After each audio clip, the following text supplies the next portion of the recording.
Hello and welcome to the Road End podcast, where each week we will speak to a new guest, get to know them, and talk all things Liverpool.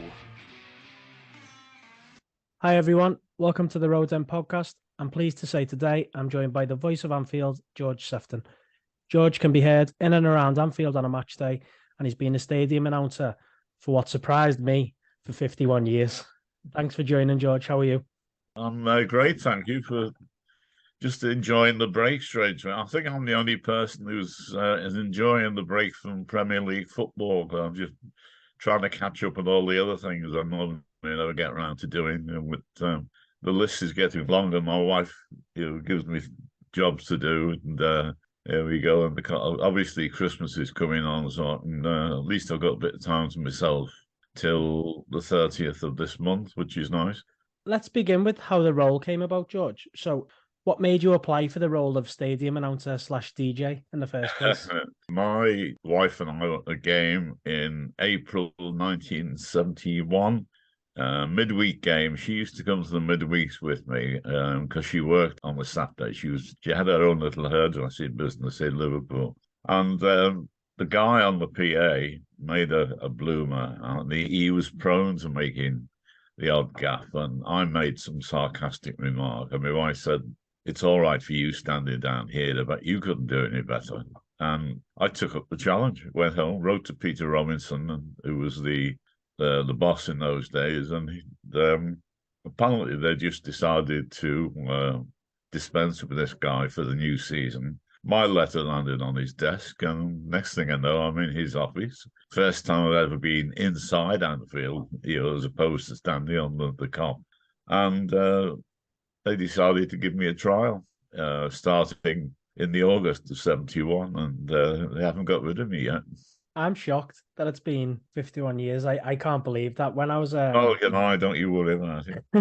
when I was looking up on it, because obviously I've knew your voice since going back since I was a kid listening when I'm in the ground. But when I read 51 years, I don't know. I just couldn't wrap my head around that.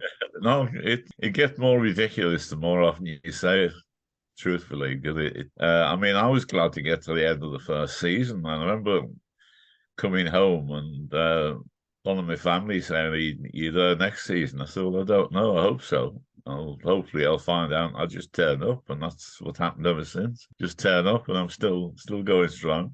One of these days they'll twig, and I'll be watching from terraces again. You've seen probably some of the best players in the history of Liverpool, let's be honest, come and go. But who's your favourite player that stood out? Obviously, there's plenty, but there's always one that catches someone's eye. So, well, obviously, I'm old enough to have seen Johan Cruyff at Anfield twice. I think starting when he was still playing for Ajax. There was Suarez.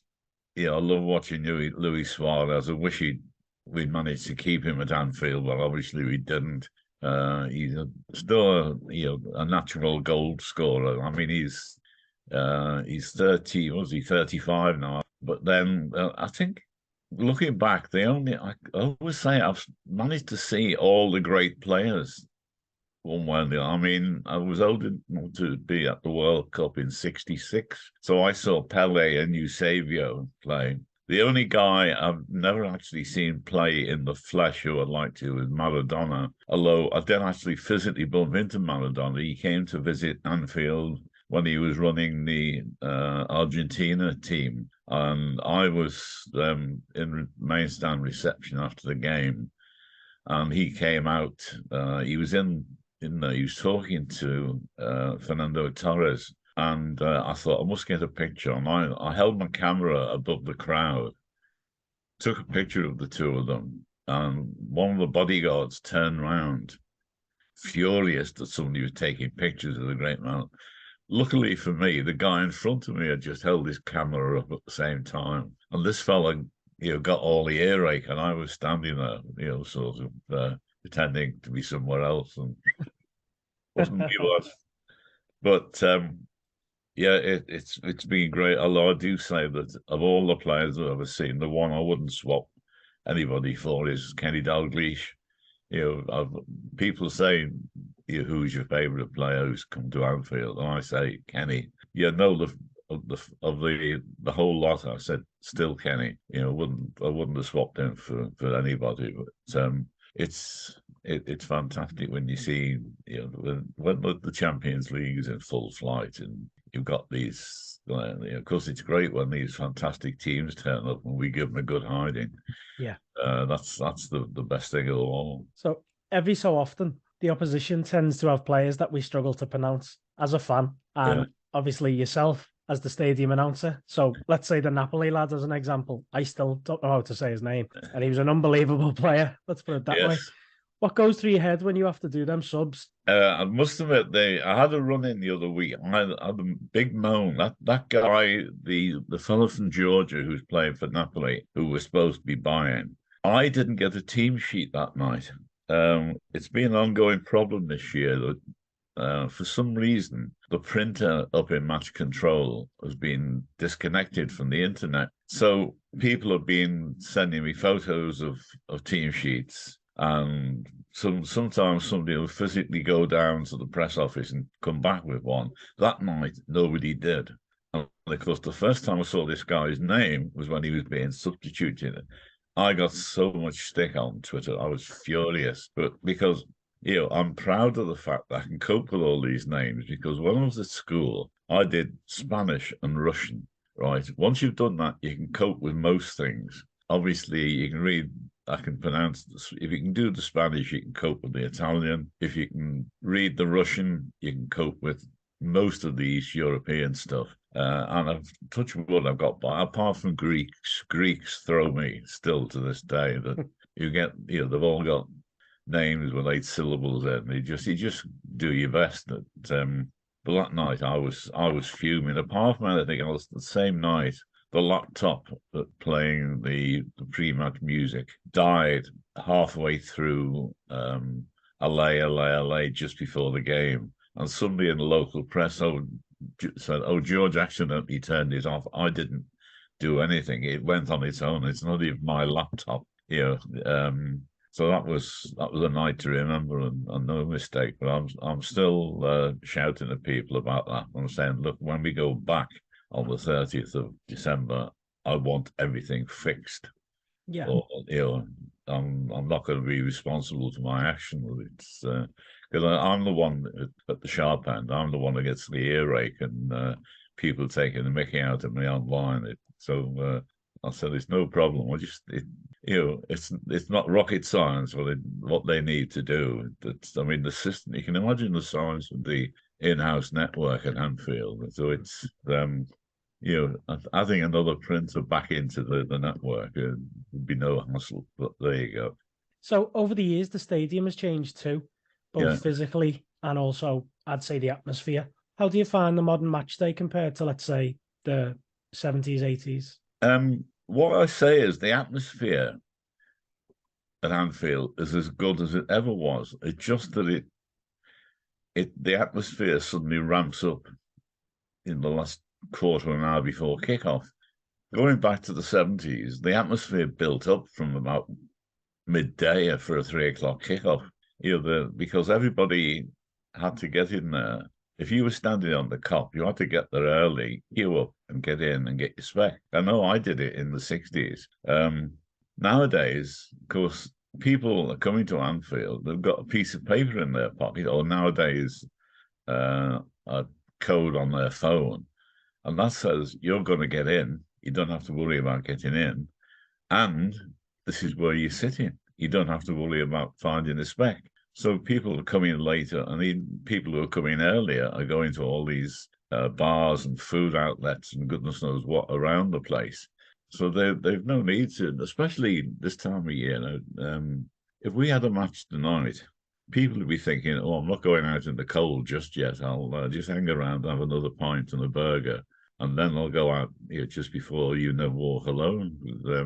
I know one of my sons was brilliant. He used to go to the Abbey on I forgot the name of the road, the other side of Stanley Park, and he invariably just plunk into his seat when Walk Alone started. His timing was brilliant. Doesn't matter what he's doing, he'd be there. And there's a lot of people like that. I know I used to nag him and say, look, can you come a bit early and listen to your old dad for 20 minutes? No hardship. But that's the way it is. So I say the atmosphere when it gets going is as good as it ever was, but just not for as long. I mean, it needs something to ramp them up. I don't know, an early goal or a bad tackle early on, or something contentious just to get them going.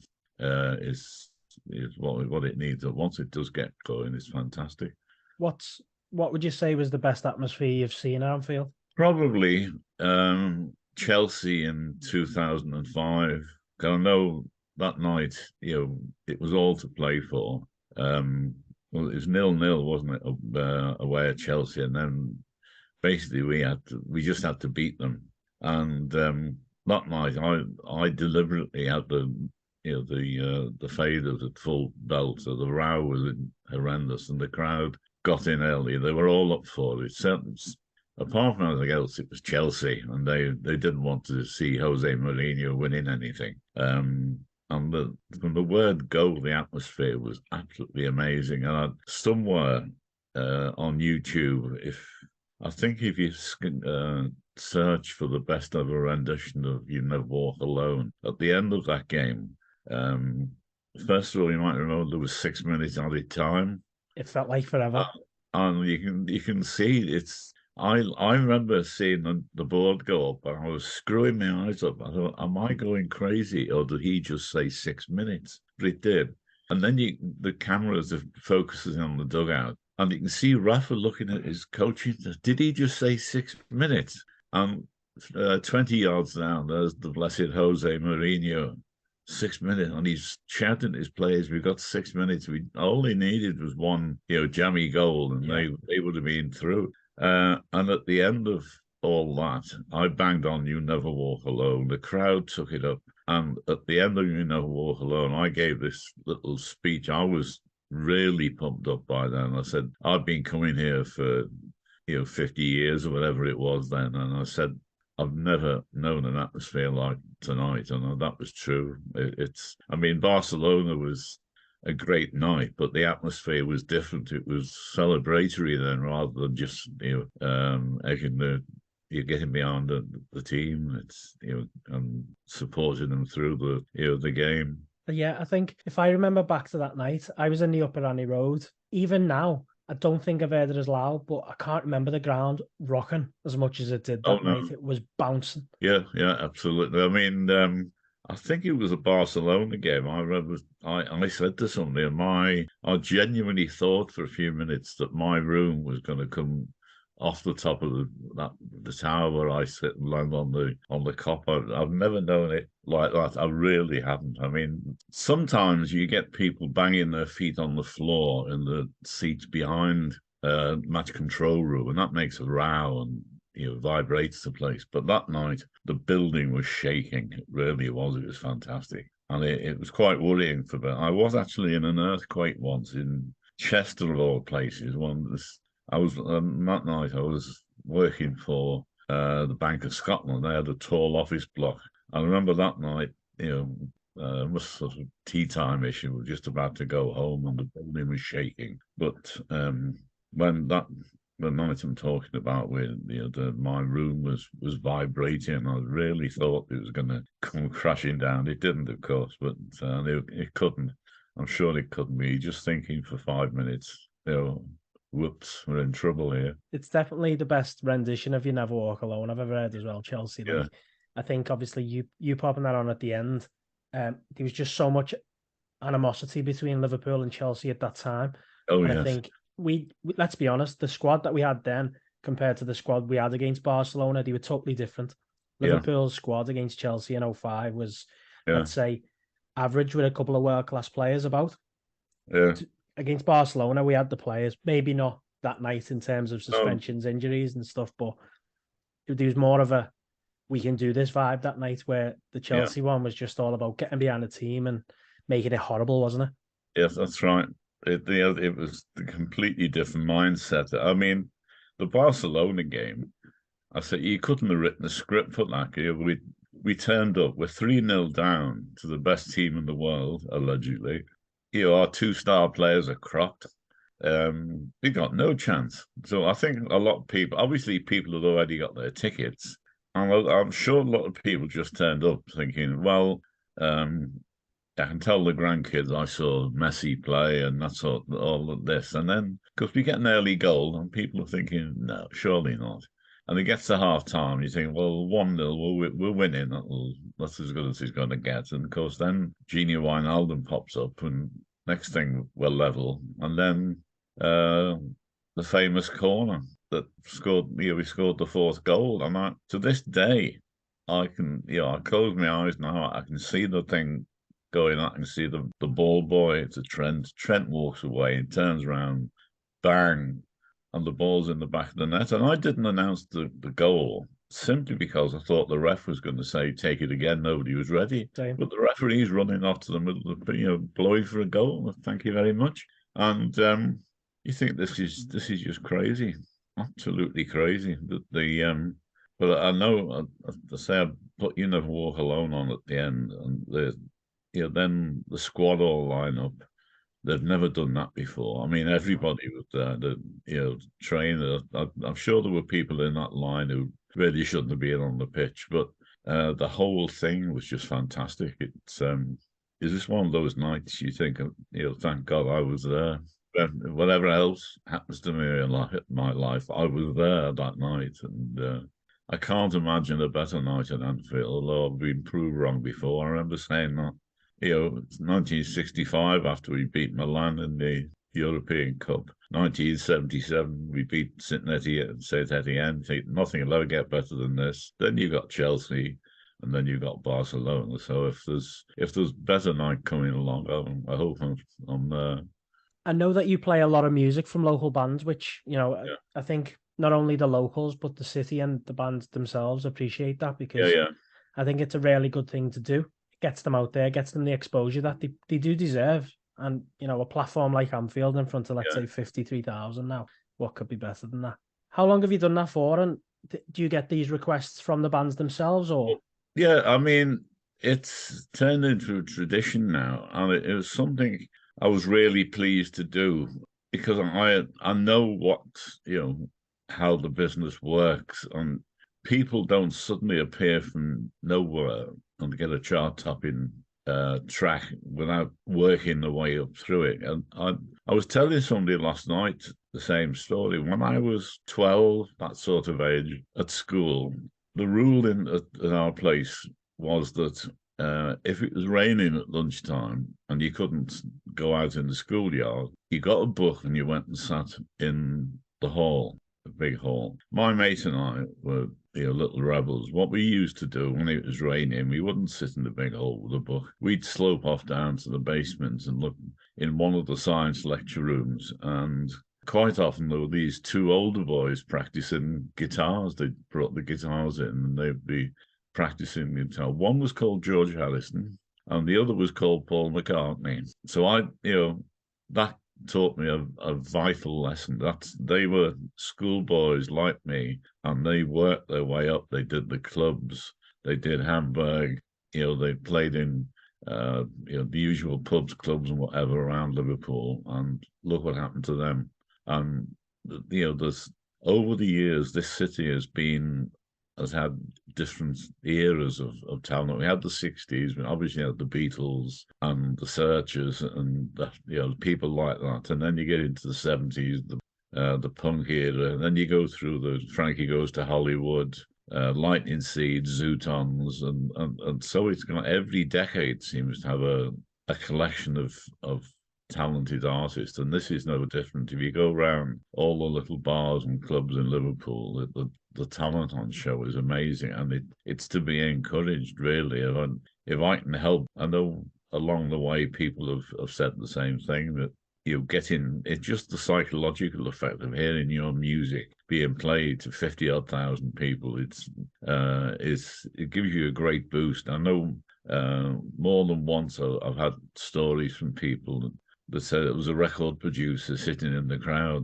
They're good. Who are they? And I know a couple of bands have got a contract as a direct result of that. And I know the Lightning Seeds, I still appreciate that. And I'm now friends with Ian Brody's son, Riley, who, of course, was the subject of the big hit Life of Riley. And now he's grown up. He's playing in his dad's band, and we talk to each other, and they appreciate what happened in the first place. Ditto the Zootons and the Coddle.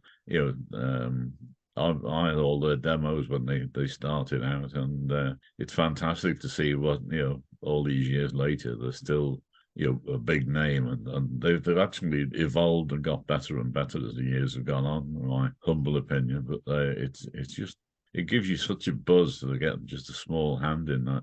I was never actually going to be a musician, but that this is the next best thing, helping them along and doing what I do. Definitely. I spoke to the lads from the Cheap Thrills on an episode. Yes. So I've done one of the first episodes was with them.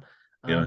I was at the game. I can't remember which one it was. Is it either Ajax or City? I can't remember when you played their song Codependence. Codependence. Well, yeah, it's Codependence they're using as background on one of the LFC Retail's commercials now. That's great because they don't come anymore local. I mean, they only live literally around the corner around this part of Liverpool, and that's fantastic. I've got all the early demos. I keep sort of winding them up and say, one of those, another 10 years, they'd be going on eBay.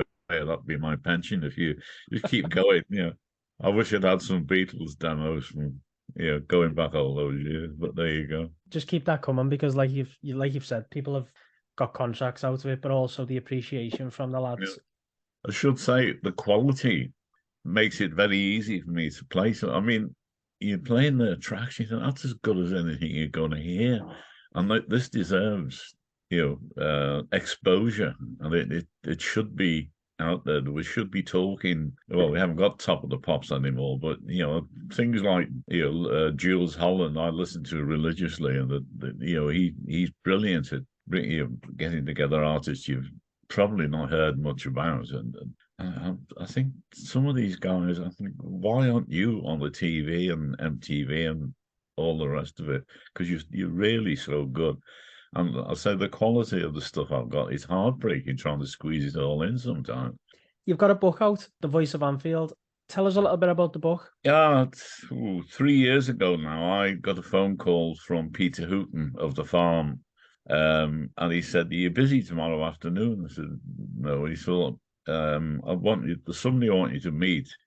Come, we'll have a coffee in town. So I met up with him, and he introduced me to his literary agent, because Peter does a lot of books nowadays. And the two of them were looking at me. They said, "Look, you're coming up to half a century at Anfield. You must have a few tales to tell." I said, "Well, yeah." And they said, "Well, you thought about writing a book?" I said, "Well, I had a sort of half-hearted one out a few years ago, but these guys were talking about the prospect of a national publisher, doing it properly. I think is the best expression." So I went home, got stuck in. I spent hours sitting at this desk here with Wikipedia pages, old diaries, old programs, going through CDs and whatever. And by the following spring, I had a manuscript ready to go. It was weird, actually, because I was just starting to get the thing together finally when lockdown started. The day lockdown started was the day I was planning to sit here and sort of lock myself in a room for a couple of weeks to get it all together. So I was one of the few people who benefited from lockdown, to be honest, because I was sat here. And then lo and behold, we get through the last May. It was published in hardback, and now it's out in paperback just in time for Christmas, folks. Ho ho! It's incredible, the satisfaction that gives you to see your life in a book like that, and the people appreciating it. And of course, the day it was published, somebody from the publishers got me onto Channel 4, Steph's Packed Lunch. I was chatting away to Chris Kamara and Steph McGovern, and then they said, "Kenny wrote the foreword." I said, "Yeah," and they said, "Well, let's hear what he's got to say." And Kenny pops up on the screen behind me, and that was nice. I made up. Obviously, Kenny's been at Anfield forever, so it was nice to see him. It was no great shock. And then all of a sudden, Jürgen pops up And I hadn't a clue this was coming off. And Jurgen's telling the world what a great book it is, what a wonderful bloke I was. And when I got home, my wife said, I don't know how you held it together. And I said, well, neither do I. I was in absolute utter shock when I heard all that, because God bless him, Jurgen did a power of good for the book. I know for about 2 days I crept into the bestsellers just over that weekend, and I thought that'll do. I can, shoot me now, because it's not going to get any better than that. And it did all right. It's, I said the hardback's still selling, and we're flogging the paperback at the moment, which is doing okay. And I'm really pleased with it. I've got files here for the follow-up book, which will be out in hopefully 3 or 4 years, when if and when I get to the end of my tenure at Anfield, maybe, or when they throw me out, or have this deep suspicion I'll probably peg out having a heart attack when Liverpool equalise in the 98th minute or something. If that happens, my family will have to get all the notes together and finish the book off. But I'm just so pleased with the outcome, and on the paperback version, the quote from Jurgen is on the front cover, and that's just unbelievable. But I'm deep down, I say, I'm still a Liverpool fan first and foremost, and to hear the Liverpool manager, especially somebody of his stature, say things like that is just unbelievable. It really is surreal. Congratulations on the book. Where can people find it? Oh, it's on Amazon. It's in all the good bookstores. I know Waterstones have got them in Liverpool, obviously, because I was there last night, signed a few for people, and Google my name or Google the Voice of Anfield. You'll find it there. We asked our guests to choose their ultimate five-a-side team who they've seen live playing for Liverpool. Let's find out what they said. Each episode, I finish with guests' ultimate five-a-side from watching Liverpool. Now, I haven't given you any time for this, a goalkeeper and 4 outfield players for your five-a-side team, so feel free. Wow. Keeper's easy, I think. Ray Clements, still the best keeper ever. Outfield, we've got to throw Virgil in them with some work. If he wouldn't let anybody past him. Oh, other than that, where'd you start? Stevie G's got to be in there. Captain Fantastic. Now we're struggling after that. I know somebody asked me to a while ago to name my favourite 11. I think I got it down to about 36, 38 players in there. You've got to have Kenny in there too, obviously. Yeah. And certainly 11 aside, if you've got Kenny, you've got to have Ian Rush alongside, because they were a pair. Ditto. Could you leave Kevin Keegan out? If you put Kevin in, you've got to have Toshak alongside him. And the centre-backs, Virgil is unique and he could play with anybody, but Alan Hansen and Mark Lawrenson were a pair, as were Phil Thompson and Emlyn Hughes.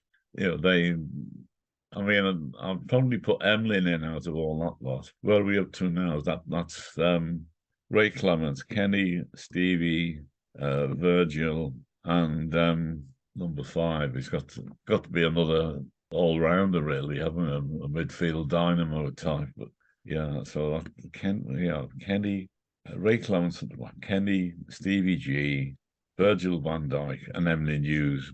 Lovely. Nobody could beat them. No 5, any circumstances. I love it that even with the amount of games and the best players you've seen, Stevie's and obviously he's my generation, and I'm just explaining to my boy now how good of a player he was and what he done for our football club. I don't think I'll ever see it again. It's great to hear that you put him in there. Yeah, it's just, I'm so lucky. I'm a baby boomer. I was born just after World War II. Well, I missed all of that. I've seen all the great teams of Liverpool through the years. I know some of the older guys used to be at school with me. They'd go on about Albert Stubbins, who was just before I started taking an interest. Although my dad used to go and stand on the Kop every weekend for years, starting in the 1920s. And he used to go on about Elisha Scott, the goalkeeper. But obviously, I've never seen him. I don't think I've seen any films of Elisha Scott in action, so I don't know. But Ray Clements, He was amazing. And I know we've had some cracking keepers, and we've got a cracking keeper at the moment, but I don't think anybody will come close to Ray Clements. As you say, going back through the years and seeing all the greats at Anfield, and I even saw Billy Little play. He was just coming to the end of his career when I started going. And afterwards, I got to chat to him after games at Anfield, my dad's hero. I think, even the people who were just about old enough to see him play would idolise him. It was sad that he missed a large chunk of his career because of World War II. And likewise, Bob Paisley was in the same boat. People forget. I'm just so lucky to have been in the right place at the right time. Yeah, well, George, it's been really, really nice to have the chat with you today. My pleasure. It's your stories, and obviously, I really hope the book does even better than it's doing now. So, good luck with everything. Thanks for coming on. Busy few months coming up. But one we look forward to, hopefully. Okay. Okay. Cheers. Thank you. Thanks to everyone for listening to today's episode. Don't forget to follow our social media, twitter.com/theroadendpod, and also our Instagram page, instagram.com/theroadendpod.